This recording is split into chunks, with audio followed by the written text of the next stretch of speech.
E ndërsa data shënon 25 dhjetor, për mua dhe për stafin tim do të thotë dhe fare pak ditë në punë, pastaj edhe ne, si gjithë të tjerët, marrim disa ditë pushimi për të rikthyer me datën 6, por do të jemi bashkë edhe me datë 31 dhjetor. Mendojmë se duhen këto ditë jo vetëm të kalojnë me familjen, po me familjen diku larg shtëpisë për ndonjë pushim të vogël për të rikuperuar forcat, për të rikthyer më fuqishëm, për të rifreskuar mendjen mbi të gjitha. Dhe kam në studio disa persona të cilët gjithmonë, nëse jo gjithmonë, pothuajse gjithmonë, preferojnë të shkojnë me pushime gjatë ndrimit të viteve. Rafaela Rica është sipërmarrëse, mirë se vjen. Këtë vit ku do të shkosh? Këtë vit, nisëm pas nesër, do bëj një udhëtim në Rom, Madrid edhe në Lisbon. Kam një udhëtim në miqësi me shoqen time, dhe të ndryshe nga vitet e tjera. Në fakt, unë nuk para kam ikë gjithmonë mbas vitit të ri, për një arsye, sepse i madh ka ditëlindjen në datën 1 janar, gjithmonë. Dhe udhëtimet preferoj t'i bëj pas asaj date. Kështu që këtë vit do të mungosh në ditëlindjen e babit? Po, me leje. Ismail Hoxha, bankier, përshëndetje. Shke planifikuar për këtë fundvit, Ismail? Unë besoj që do jem në Dardh. Në Dardh. Sepse jam në dilemë në mjet Dardhit dhe një vendi tjetër, po besoj që atje do jem. Dhe Flora Xhemani Baba, gazetare e turizmit, mirë se vjen. Flora, kam përshtypjen që ti je për turizmin vendas. Patjetër. Ku i planifikon këto pushime? Vetëm shumë shkurt do doja që të uroja dhe unë gëzuar Krishtlindjes, me që të na u dha mundësia sot.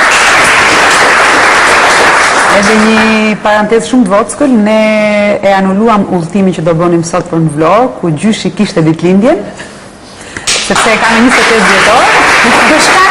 Për shkak të emisionit, kështu që aq të bën live-i. Se të kishin qenë me regjistrim ti do kishe qenë dhe në emision dhe do të kishe vajtur. Diskutim do ta kishim parë programin nga Vlora, me gjithë ato urime ditëlindje. Urime dhe gjyshit të gjuar ditëlindje nga. Patjetër, ja, ka nga gjithë studia e pas ditës, urime ditëlindje. Po tu uroj dhe vjerë me këtë rast se kishte ditëlindje. Patjetër, ajo edhe vjera ime kishte ditëlindje. Sofi urime e gëzuar ditëlindjen zemër. Edhe vjera ime quhet Sofi. Dhe që të mos kaloj më tepër në gjëra shumë personale. Ne si rrallë ndonjëherë, sepse kemi shumë vite që e bëjmë vitin e ri jashtë Tiranës, brenda Shqipërisë ose jashtë Shqipërisë, do ta bëjmë në Tiranë duke ftuar gjyshërit më në fund këtu, sepse e kanë shumë të vështirë të lëvizin nga shtëpia e tyre, pra u kemi mbushur mendjen me shumë mundime që të vinë, kështu që si vjet me 31 dhjetor jemi në Tiranë. Por do të kishim lëvizur për Krishtlindje për weekend në Llogara. Llogara, për një fundjavë në Llogara. Më tepër je me turizmin e malit apo të detit? Dimrit, me turizmin e malit, me fshatrat dimror, boreal, por verës në skicije. I kemi shumë qejf, por nuk dim t'i ushtrojmë si profesionist pa diskutim, por kemi guxim t'i veshim edhe t'a provojmë, gjithmonë. Dër të tre këtu kush është mirë me skimin? Unë, po jo me skit, me snowboarding. Di edhe ski, po më pëlqen gjithmonë më shumë të praktikoj snowboarding edhe në fakt nga arsye që unë udhtoj shpesh në dimër. Ti të dyja kpucët, jo në të dyja këmbët, jo në një kpucë, po në një tondras. Në një board. Prandaj edhe arsyeja që udhtoj shpesh në dimër është skijimi. Duke qenë se këtu nuk ka shumë infrastrukturë fatkeqësisht Shqipëri. Po në Dardh kam përshtypjen që bëhet. Nuk ka lifte, por mund të udhëtosh mbase me një mjet deri lart dhe pastaj të lëshohesh. Unë më fal. Unë bëj edhe hiking me grupin High Albanian. Edhe shpeshherë i kam gjitur këto malet me këmbë dhe gjithmonë kam atë ndjesim si nuk e marr snowboardin me vete që pastaj mund edhe të lëshohem nga lart. Këto janë çështje preferencash personale, për cilat ne sigurisht do të flasim, por le të kalojmë në disa gjëra që janë pak më kolektive, do të thënë shqiptarët dhe pushimet dimrore. Ndjekim insertin.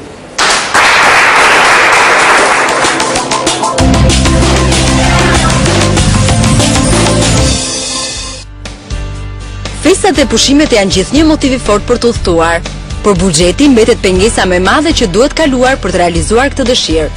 Kuptohet, kriza ka bërë të vetën. Numri njerëzve që zgjedhin të bëjnë pushime në këtë sezon ka ardhur si tendencë në ulje vitet e fundit. Edhe pse këtë vit kemi pothuaj të njëjtin numër pushuesish dimëror si vitin e shkuar. Ndërkohë, sipas Sadik Malajt, kreu të Unionit Operatorëve Turistik, ofertat janë zgjeruar, duke sjellur këtë vit pushime lëvizëse disa ditore, ku mund të vizitohen disa destinacione një herësh. Kështu ka kombinacione të tilla për ture Itali, Spanjë, Francë, që i bjen nga pjesa e mesdheut. Ka Paris, Lyon, Strasburg, ka Paris, Bruxelles, Amsterdam, ka Vjen, Graz, Split, Budva, Dubrovnik, ka Rom, Venecia, e me radhë turet të cilat kanë të karakter. Stambolli, Ljubljana dhe Beogradi kanë qenë kryeqytete shumë të frekuentuara edhe për shkak të kostos më të ulët të transportit. Gjithsesi, pjesa më e madhe e shqiptarëve janë drejtuar rajonit për të kaluar këtë ditë të bukura dimërore. Tendencat janë në rritje në rajon si numër, sepse dhe vetë paketat janë më të lira. Dhe paketat të tilla, të lira edhe të mundshme me rrugë toksore ka për Selanik, ka për Dubrovnik, për Budva, për Prizren, për Struk, për Ohër, Mavrov, Kolashin, Pelisteri, Molika e më radhë. Një element tjetër që është vënë në re këtë vit ka qenë dhe nxjerrja paketave turistike brenda vendit. Ka disa paketa turistike nga agjenci turistike që kanë nxjerrë paketa për Valbon, për të kaluar, po them, fund vitin në Valbon. Ka diet Dardha dhe Voskopoja janë, dhe sot nuk e vende, po them, në Dardhas në Voskopoj. Ka një tendencë ne po mundohemi ta nxisim edhe për në Puk. Ndërkohë, pushimet e nxehta në dimër, si zgjedhje ekstravagante për ata që adhurojnë diellin, janë ftohur disi këtë sezon, edhe për shkak të situatës problematike në vendet pranë detit të Kuq. Por pavarësisht kësaj, Dubai mbetet një vend mjaft i kërkuar. Ti bësh jashtë apo ti bësh në shtëpi? Fatmirësisht, Shqipëria ofron shumë si turizëm të malit, ashtu edhe të detit, apo jo? Flora, ti na ke ardhur këtu me bashortin, me 2 fëmijë, të kemi parë. Kur udhton, jeni të gjithë si familje, ju kufizon do pak plania e fëmijëve? Jo, nuk na kufizon, por duke mos dashur t'i lodhim, sepse ata janë akoma të vegjël, pra 5 dhe 7 vjeç. Dhe ne shpeshherë nuk i marrim në udhëtimet e gjata kur i dim plotshme, pra duke e pasur të programuar punën. Nëse puna jonë është disa ditore dhe ngarkesa është e tillë që duhet ndalojmë në çdo qytet për një pauzë relativisht të gjatë, nuk i marrim sepse lodhen shumë, sidomos verës që është e vatë. Kurse kur i kemi më të shkurtra, pa diskutim që shfrytëzojmë momentin, pra shfrytëzojmë situatën për t'i marrë me vete, ne konsiderojmë privilegj dhe fat shumë të madh që bëjmë këtë punë që bëjmë, pavarësisht se e kemi zgjedhur vetë, që udhëtimet e punës t'i shndrojmë shpesh herë edhe në argëtim. Pra, ndodh që nisemi enkas për udhëtime, pa tjetër, por në pjesën më të madhe nisemi për punë dhe i shfrytëzojmë pastaj pjesët e ditës për të bërë edhe argëtim. Ishe fotot? Tani po i shoh.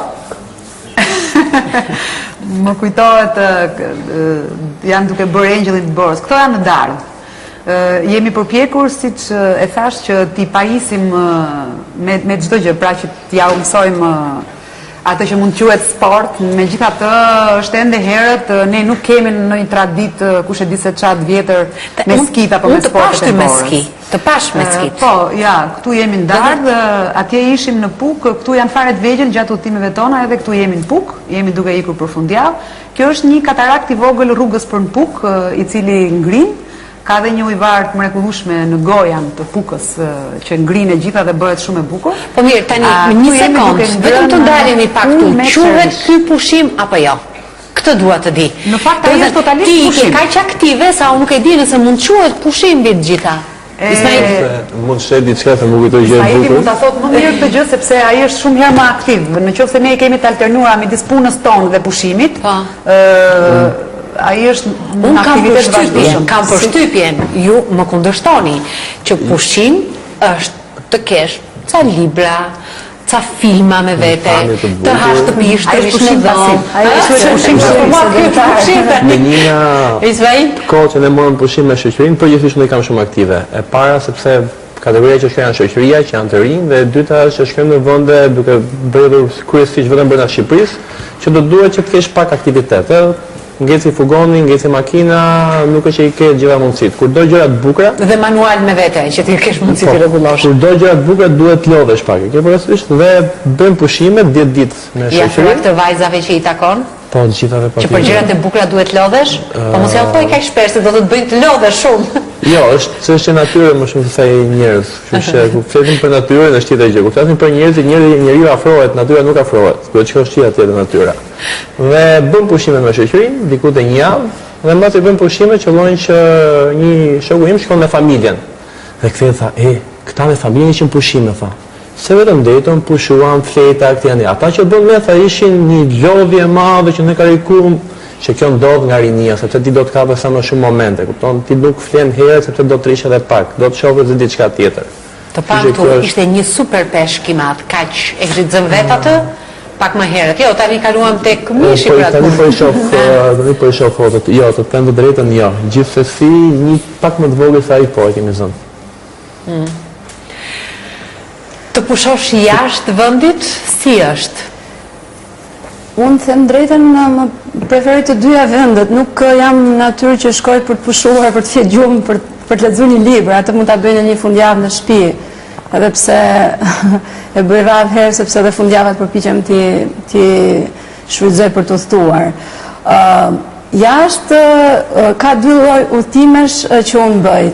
Udhëtimet e para janë udhëtime që unë shkoj në një ski resort. Shoku me Huajda El Sayed. Po, e kam shoqë që më kesh e përshëndes. Se jam në Rom, Fontana di Trevi, që jam në Gjenevë. Këtu jam rrugës për në Austri, ika me makinë një me dy shoqe. Kështu që shpenzohet shumë gjatë pushimeve. Jo domosdoshmërisht pushime janë të kushtueshme. Në Londër, këtu jam në Vjenë. Shpenzohet. Sigurisht që tu thosh pa diskutim që është një shpenzim. Një nga argumenta që kam pas gjithmonë me babajen është që i shpenzohet gjithë lekët që ke fitu këtë vit. Kështu më thot gjithmonë. Edhe pse unë e mendoj që nuk është shpenzim, është gjithmonë investim. Është gjëja më e mirë që mund bëjë një njeri për veten pas disa investimeve bazike që ka bërë. Do të presim këtu për momentin, sepse the një gjë të bukur, është investim, në ç'mënyrë mund të jetë investim, menjëherë pas publicitetit.